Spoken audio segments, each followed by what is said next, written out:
Hi Mark, my name is Tim and I'm a junior student in NCUE, and my student number is SO341005. Today I'm going to read a transcript titled Asking for Help is a Strength, Not a Weakness, and the speaker of the lecture is Michelle L. Sullivan. We all have milestones in life that we remember so vividly. The first one for me was when I was entering kindergarten. My big brother was in school, and by golly, it was my time. And I went trotting down that hallway. I was so excited, I almost wet myself. And I go to the door, and there was the teacher with a warm welcome. And she took me into the classroom, showed me my little cubby hole. We all remember those little cubby holes, don't we? And we put our stuff in there. And then she said, "Go over to the circle and play with the kids until class starts." So I went over there and plopped down like I owned the place. And I'm playing. And all of a sudden, the boy next to me, he was wearing a white shirt with blue shorts. I remembered it like it was yesterday. Suddenly, he stopped playing and he said, "Why are you so short?" And I just kept playing. I didn't think he was talking to me. Laughter. And in a louder voice, he said, "Hey, why are you so short?" So I looked up and I said, "What are you talking about? Let's just play. We're happy. I've been waiting for this." And so we played, and about a minute later, the girl next to him, in a white shirt and a pink shirt, stood up, put her hands on her hips, and said, "Yeah, why do you look so different?" And I went, "What are you talking about? I don't look different. I'm not short. Again, let's just play." About this time, I looked all around the circle I was in, and all the kids have stopped playing and they were all looking at me. And I'm thinking, in today's language, it would be OMG or WTF. Laughter. What just happened? So all the confidence that I went in with that morning was withering away as the morning went on, and the questions kept coming.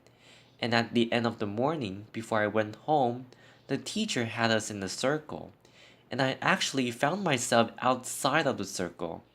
I couldn't look at anybody. I could not understand what just happened.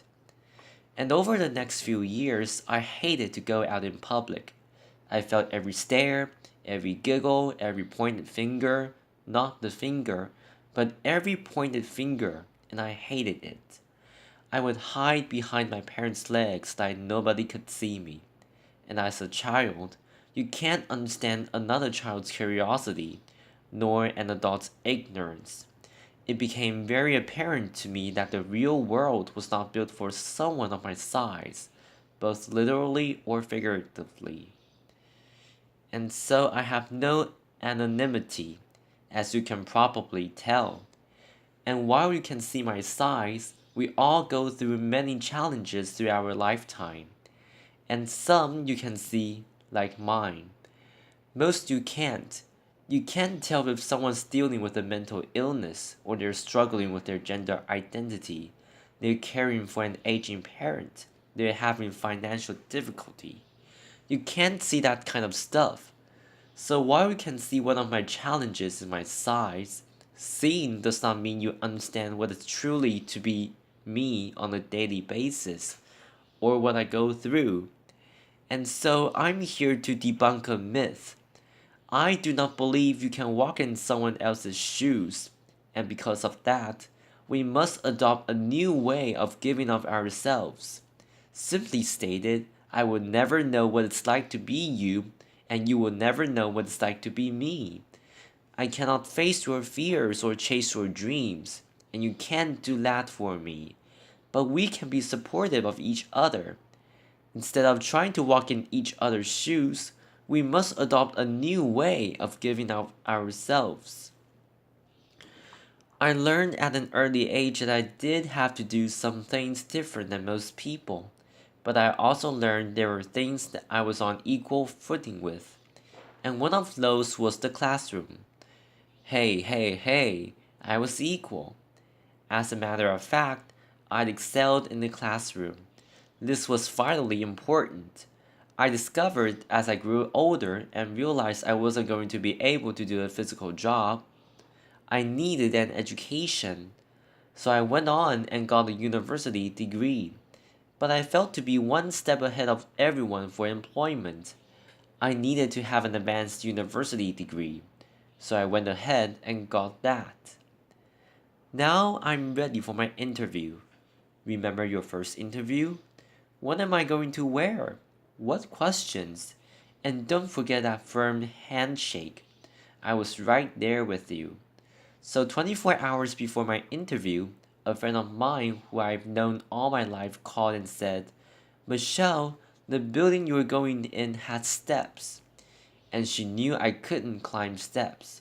So suddenly my focus changed. In my shoes, I was worried about how am I going to get there? So I went early and found a loading dock and got in and had a great interview. They had no idea what I went through for the day, and that's okay. You're probably thinking my greatest challenge that day was the interview or getting in the building. In reality, my biggest challenge that day was getting through the loading dock without getting run over. I am very vulnerable in certain situations: airports, hallways, parking lots, loading docks. And so I have to be very careful. I have to anticipate and be flexible and move as quickly as I can sometimes. So I got the job, and in my current role, I travel quite a bit. And travel is a challenge for all of us these days. And so you probably get to the airport, run through security, get to the gate. Did I get my aisle seat or my window seat? Did I get my upgrade? Me, first of all, I don't run through anything. Laughter. And I especially don't run through the TSA because I get to experience the personal pat down. I won't comment on that. And then I make my way to the gate. And with my gift of gab that my parents said I was born with, I talk to the gate agent and then I say, by the way, my scooter weighs this much. I have a dry cell battery and I can drive it down to the door of the plane. Also, the day before, I had called the city where I'm traveling to find out where I can rent a scooter in case mine gets broken on the way. So in my shoes, it's a little bit different. When I get onto the plane, I use my gift of gab to ask the lady to put my bag up, and they graciously do. I try not to eat or drink on the plane because I don't want to have to get up and walk on the plane. But nature has its own schedule, and not long ago it knocked and I answered. So I walked up to the front of the plane and gabbed with the flight attendant and said, can you watch the door? I can't reach the lock. So I'm in there doing my business, and the door flies open, and there's a gentleman there with a look of horror on his face. I'm sure I had the same look. As I came out, I noticed that he was sitting right across from me, and he's in total complete embarrassment. So I walk up to him and I quietly go, are you going to remember this as much as I am? Laughter. And he goes, I think so. Laughter. Now, while he's probably not talking about it publicly, I am. Laughter. But we talked for the rest of the flight, and we got to know each other, our family, sports, work, and when we landed, he said, Michelle, I noticed someone put your bag up. Can I get that for you? And I said, of course, thank you. And we wished each other well. And the most important thing that day was that he was not going to leave with that embarrassment, that experience of embarrassment. He won't forget it, and neither will I. But I think he will remember more our chat and our different perspectives. When you travel internationally, it can be even more challenging in certain ways. A few years ago, I was in Zanzibar, and I come wheeling in, and think about that. Short, white, blonde woman in the chair. That doesn't probably happen every day. So I go up, and with my gift of gab, I start to talk to the agent. So friendly, and I asked about their culture and so forth. And I noticed there wasn't a jet bridge. So I had to kind of say, not only do you have to lift my chair, I could use some help getting up the steps.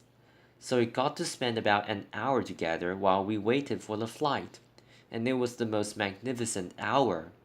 Our perspective changed for both of us that day, and once I got on the flight, he patted me on the back and wished me well, and I thanked him so much. And again, I think it's going to remember that experience more than when I first came in, and there was a bit hesitation. And as you notice, I get a lot of help. I would not be where I am today if it was not for my family, my friends, my colleagues, and the many strangers that help me every single day of my life.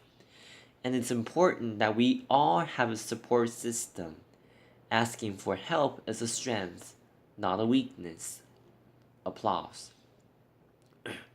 We all need help throughout our lifetime, but it is just as important that we are part of other people's support systems. We must adopt that way of giving back. We all obviously have a role to play in our own successes, but think about the role we have to play in other people's successes, just like people do for me every single day. It's vitally important that we help each other because society is increasingly placing people in silos based on biases and ideologies, and we must look past the surface and be confronted with the truth that none of us are what you can see. There's more to us than that, and we are all dealing with things that you cannot see. So, living a life free of judgment allows all of us to share those experiences together and have a totally different perspective, just like the couple of people I mentioned earlier in my stories. So, remember, the only shoes you truly can walk in are your own. I cannot walk in yours. I know you can't walk in my size. 1S. Laughter. But you can try. But we can do something better than that. With compassion, courage, and understanding, we can walk side by side and support one another. And think about how society can change if we all do that instead of judging on only what you can see. Thank you. Applause. Thank you. This is the end of my recording. Thank you for listening and goodbye.